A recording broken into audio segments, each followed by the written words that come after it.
मंडळी, व्यवसाय करताय का कोणी व्यवसाय असं जर मराठी तरुणांना कोणी विचारलं तर पटकन उत्तर भेटते, भांडवल देताय का कोणी भाग भांडवल.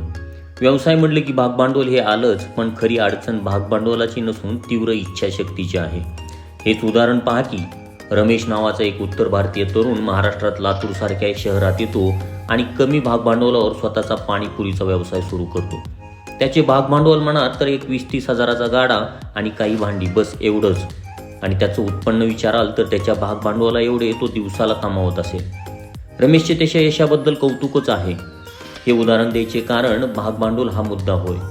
प्रयत्न तर करा, सुरुवात तरी करा, पहिलं पाऊल तरी टाका. उद्योग, व्यवसाय, भांडवल आपोआप उभा राहील. लक्षात घ्या, प्रत्येक यशस्वी व्यक्ती हा प्रथम नौका म्हणूनच सुरुवात करीत असतो आणि म्हणूनच पहिलं पाऊल टाकणे हीच यशाची सुरुवात असते. तर मग कधी सुरुवात करताय आपल्या छोट्याशा व्यवसायाला? आपल्याला खूप खूप शुभेच्छा.